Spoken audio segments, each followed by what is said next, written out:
On sports. What Max said was the easy part. I'm going to take it a step farther. Patrick Mahomes is better than all these dudes ever were. I'm talking 2007 Tom Brady, 2011 and 2015 Aaron Rodgers, Drew Brees in 2011. All of their greatest years, the greatest they've ever been, they've never been as good as Patrick Mahomes. And everybody knows how I feel about Aaron Rodgers. I watched Aaron Rodgers do things not only on film, not only in my post-career life, I'm talking about in person, that I had never seen a quarterback do.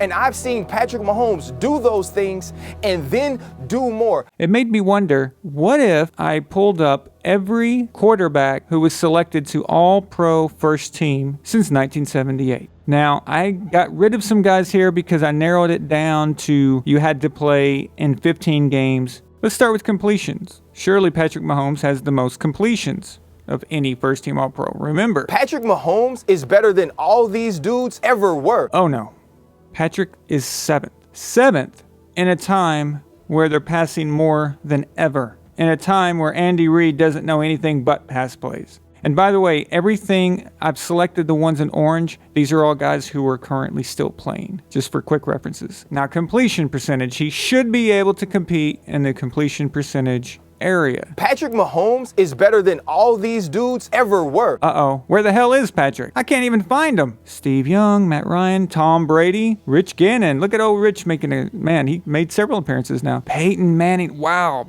Again, over 4 straight. Tom Brady. Oh, there's Patrick. Okay, well, that's cute. 17th. 17th amongst all first-team All-Pro quarterbacks isn't really something that I would consider better than all these dudes ever were. Okay, well, how about yards? I mean, it's the era of passing, right? So, I mean, that's all they do is pass the yards. So surely Patrick Mahomes has the most yards of, at least in the top 5 of these All-Pro guys, right? Well, let's find out. Holy crap, he did it. He's second. This is great. This is awesome. Okay, good job, Patrick. You're second amongst these All-Pros in passing yards. Oh, I just thought of something, though. Where do you rank amongst guys who have thrown for 5,000 yards or more? That's what we need to look at. Here we go. Every quarterback who has ever thrown for 5,000 yards or more. The first person to do it was in 1984 by Dan Marino. In his second year, by the way, just like Patrick Mahomes. Drew Brees then did it in 2008, so it took a long time before anyone could do that again. Dang, 34 years. Stafford got over 5,000 in 2011, but let's see here where he ranks amongst the 5,000 yarders. Ouch. That's not good, Patrick. I mean, yeah, you were second amongst the All-Pros, but for all quarterbacks who have thrown 5,000 or more, you rank 8th. I mean, that's not exactly what I'd call better than all these dudes ever were. So he's 8th. And who's he beaten by? Let's see. Ben Roethlisberger, who did it last year in the same year. Ouch. Big Ben. Not even a guy really known for that kind of volume beat him in yardage. Interesting. What's even funnier is that Ben had a better completion percentage too, even though he threw way more. And Tom Brady. And then we got Peyton Manning. So that's 3 dudes right now who's playing, and all 3 of these dudes are old as hell. It's interesting. But let's go back. Okay, so that brings us back to the All-Pro guys on the yards. Touchdowns. Okay, touchdowns, really important. So probably Patrick is number 1, right? Well, no. He's tied for number 2. And the person that he tied is Tom Brady from 2007. So Tom's 2007 year, his 50 touchdowns got him to the Super Bowl and got them an undefeated regular season 16-0. Patrick Mahomes' 50 touchdowns got them a 12-4 record, and they lost in the AFC Championship game to Tom Brady. There you go. You could make this stuff up if you tried, right? Not only that, Tom's 50 touchdowns was more efficient. He had only 8 picks. Patrick had 12, and Patrick had a pick 6. Tom didn't throw any. What about touchdown percentage? Peyton's number 1, Aaron Rodgers is number 2, and Tom Brady is 3rd. There's Tom and Aaron just one-upping Patrick again. This keeps happening. How weird. What about interception percentage? Oh no. Okay, so when we do interception percentage, Patrick falls all the way to 15th. Hell, He's losing that one to Cam Newton. But look who's in the top 10 several times. Tom Brady is in there 3 times. Aaron Rodgers is twice. And Matt Ryan. All 3 guys who were still playing. And there's 5 guys who are still playing who are ahead of Patrick, if you add Drew Brees and Cam Newton. Okay, come on, man. I mean, surely Patrick Mahomes is going to start racking up some number 1 placements right now, right? He's got to. Patrick Mahomes is better than all these dudes ever were. How about quarterback rating? Dang it! Number 6! Come on, man! Who's number 1 then? Aaron Rodgers. But I thought Patrick was better than Aaron Rodgers. Ryan Clark assured us, he just told us, you know how much I love Aaron Rodgers, but Patrick Mahomes is better. Everybody knows how I feel about Aaron Rodgers. Alan Washburn, I just want to tell you, I thank you so much for your contributions on Patreon. So I hope I continue to prove you right that this is a channel worth investing in. It's a channel worth getting behind because I represent you guys, and I will continue to keep making good arguments for you. And for every idiot on television that says something stupid, I hope you can turn to me for a rebuttal and something that you agree with and something that you think is valuable. Thank you so much, Alan. I really appreciate it. Why is Aaron Rodgers number 1 and Patrick is number 6? I'm very confused. But wait a minute. Number 2 is Peyton. Number 3, Tom Brady. Tom Brady is 1 up in Patrick. Come on, man. It's not fair. This is just like, just busting them up everywhere. Even Matt Ryan is 4th. Come on, Patrick. This is just shameful. How about time sacked? No, Patrick is a very bad 19th. Who loses the most sack yards? Patrick is 20th. How about yards gained per pass attempt? Sorry, Patrick, you're 7th. Getting beat by Matt Ryan and Aaron Rodgers, both guys who are still playing. Let's check out 4th quarter comebacks. That's interesting. Peyton Manning and Tom Brady. You keep seeing those names everywhere, don't you? But I'm not going to put too much stock into this because a lot of times if you're having an MVP year, more than likely you're probably ahead quite a bit in several games. Game-winning drives is much cooler. Let's take a look at that one. Patrick is 18th. He only had 2 game-winning drives, so he didn't really have to, the pressure wasn't really on for him much. Let's look at Pro Football Reference's approximate value. They attach a single number to every player's season since 1960, so they throw in a bunch of crap into the pot, make a soup out of it to see who has the most or the best, highest approximate value. Number 1 is Tom Brady. So Pro Football Reference is saying that Tom Brady's 2007 season is the number 1 most efficient, all-around, most badass year that any quarterback has ever had. Patrick Mahomes is better than all these dudes ever were. Number 2, Steve Young's 1994 season. Then you got Aaron Rodgers. Then you got Steve Young 4th and 5th. Then you've got Patrick 6th. Interesting. I'm just really confused by this whole thing. And it's the same names coming up. It's not like it's different names in each category. These are the same dudes constantly ahead of him. Now, just for the record, all of my condescension just now, all of the sarcasm, all of this is not real. And what I mean is, it's not towards Patrick. I would never throw this in Patrick's face. I would never bring up all these things and try to discount what he did in 2018. What he did in 2018 was amazing. It was awesome. It's just that I'm being forced to do this. I have been forced to show the truth. So I never would have done this. So basically what I'm saying is if Ryan Clark didn't go full retard and Max Kellerman and Chris Sims, who's the biggest dumbass douche ever, hell, and even Nick Wright, but I guess we can give Nick Wright a pass since he's a Kansas City Chiefs fan. I mean, you've forced me to do this kind of thing. But if you hadn't done it, I never would have brought this stuff up. Never, ever. It wouldn't have even crossed my mind. I wouldn't even have tried to discount him in this way. But I had no choice. You see why? Because you said Patrick Mahomes is better than all these dudes ever were. Why? Because he runs around and throws a ball like a baseball? Really? You do know that Patrick Mahomes was a baseball player, right? You do know that his dad played Major League Baseball. So Patrick throwing like a baseball player isn't that crazy. Yeah. Throwing on the run, apparently, seems to be more exciting and more valuable than throwing from the pocket. Why? Because throwing from the pocket is boring looking.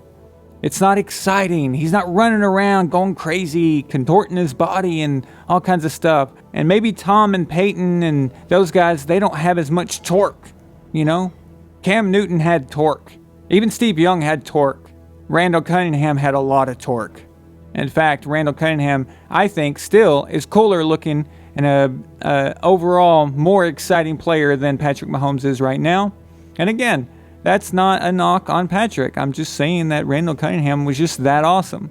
So they pay attention to, you know, the running around and all that stuff and the torque, basically. I mean, I think by now we all know what torque is. Torque is flashiness, and any little thing you do is seen as, wow, we've never seen that before. Oh my God, only Patrick Mahomes. Like Cris Collingsworth said, even though they were losing to the Colts. Stop it. You can't do this.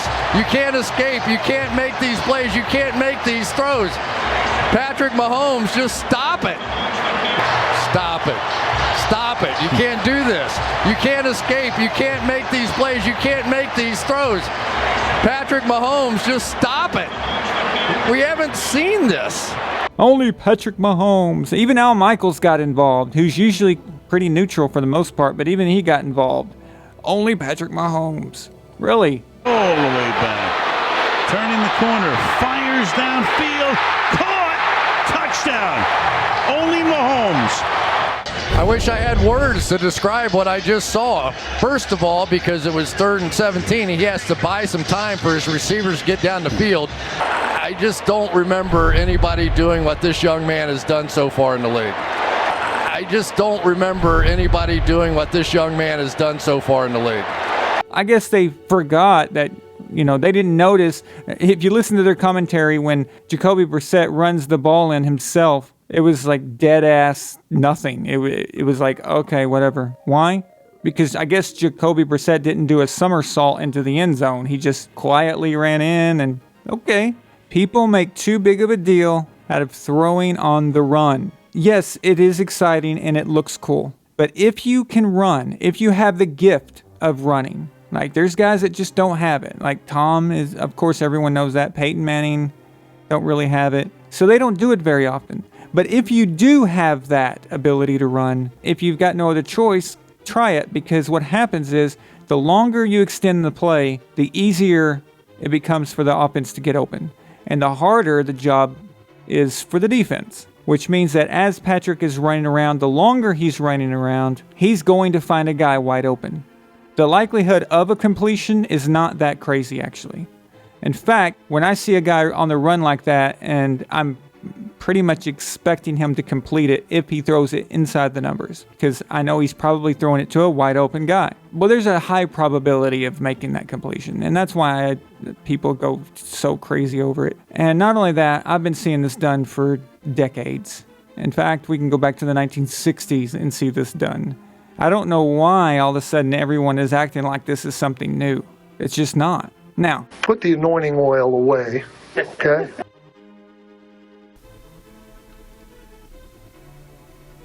listen to Bill Parcells. Put the anointing oil away, please. For now. Mr. Automotive says, everyone has to remember Tom Brady operates with a chip on his shoulder. And remember, nobody believed in him and that he's old and he still plays with that chip on his shoulder even now. Absolutely. Okay, Chiefs fans told me this on my video the other day. They made sure Patrick Mahomes has been the man since he was in high school and then in college and now. So he doesn't have that chip on his shoulder. And I'm not saying that he needs that, and Mr. Automotive is not saying that either, but he's just saying that I'm willing to do whatever it takes to prove you guys wrong. And that's a useful thing. It's very useful, actually. What do you mean Alex Smith couldn't mentor his own kid? I don't get it. Alex Smith, Patrick Mahomes said that Alex Smith helped him.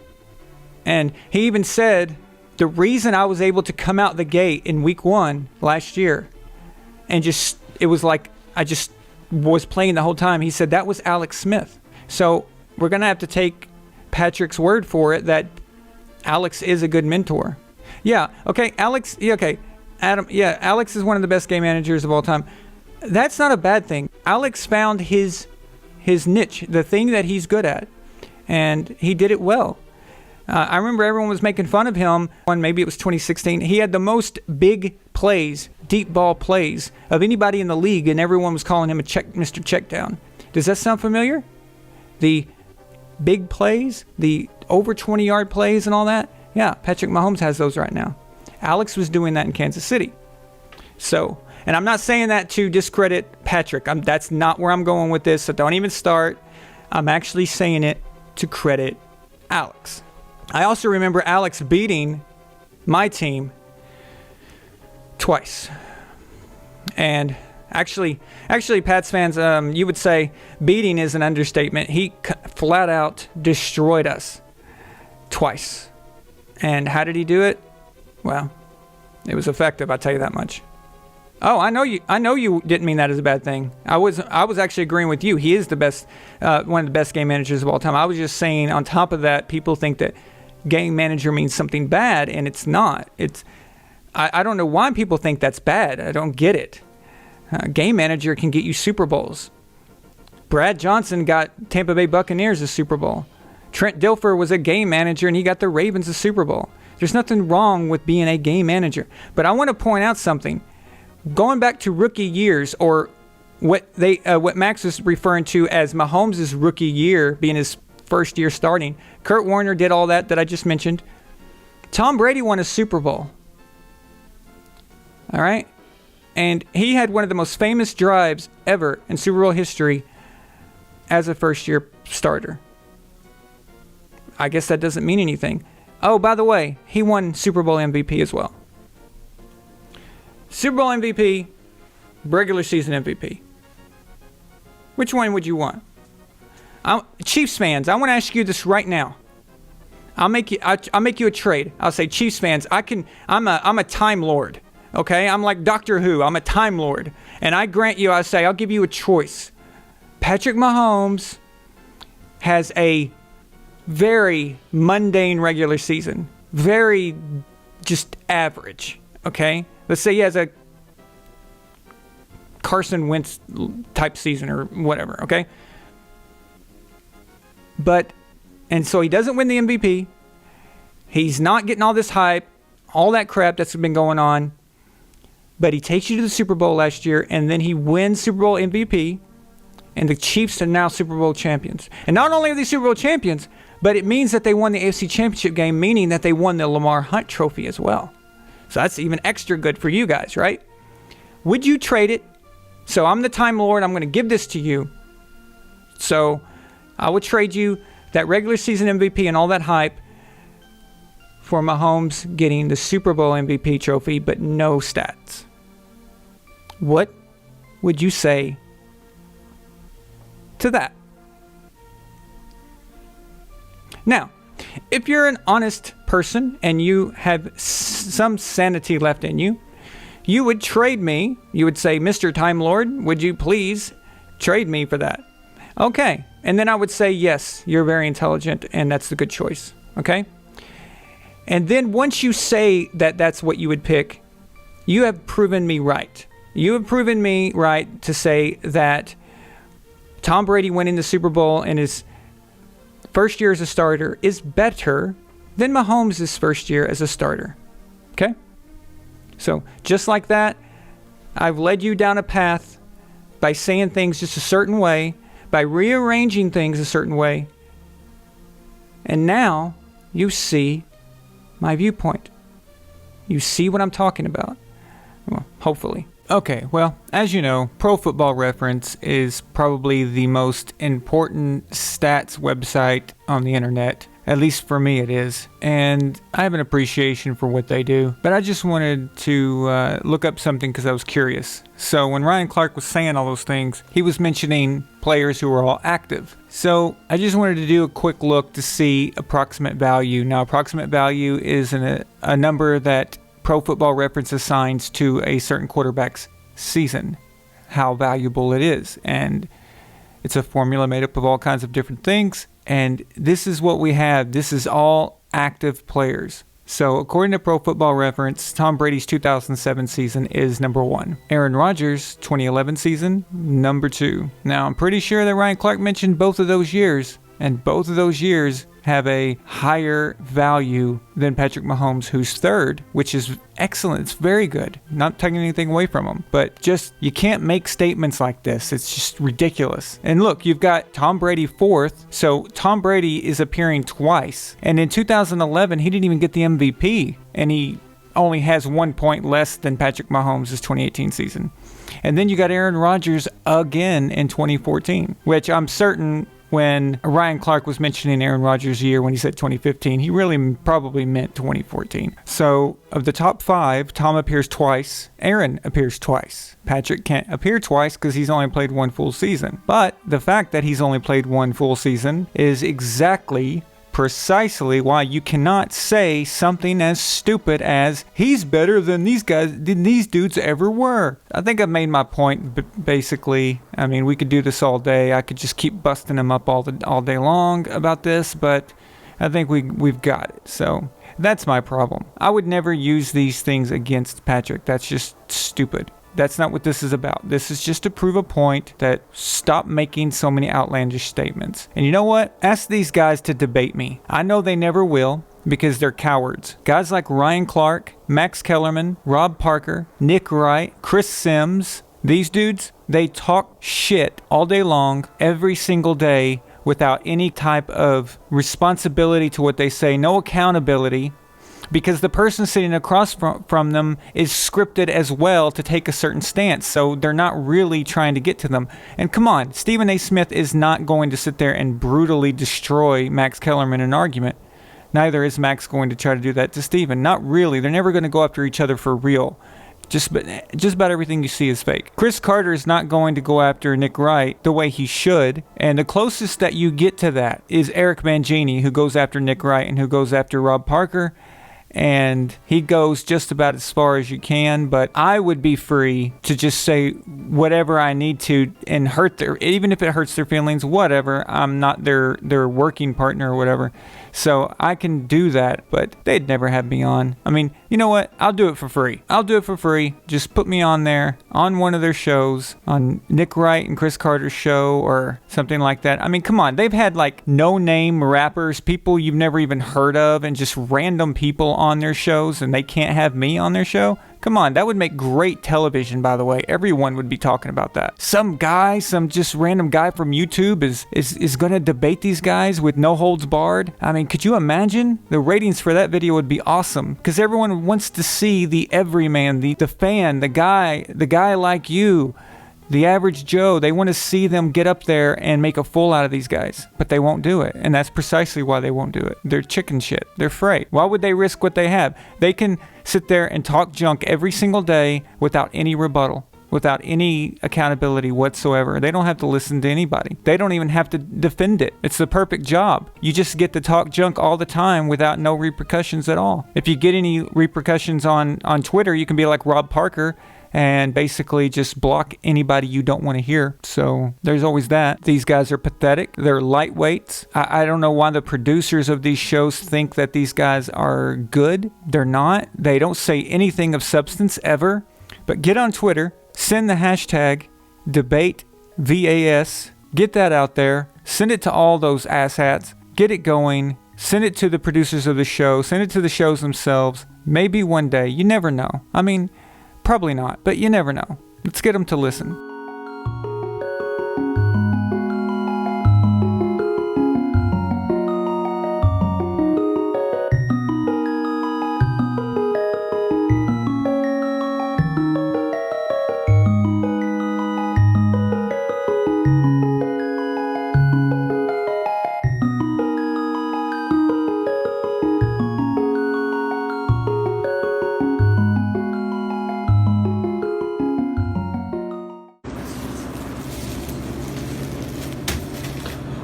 Whoa!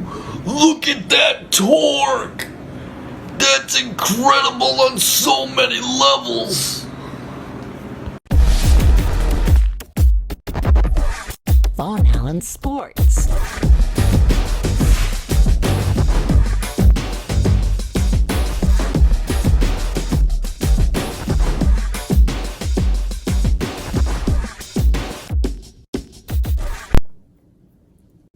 And Chris Sims, like usual, you're a douche.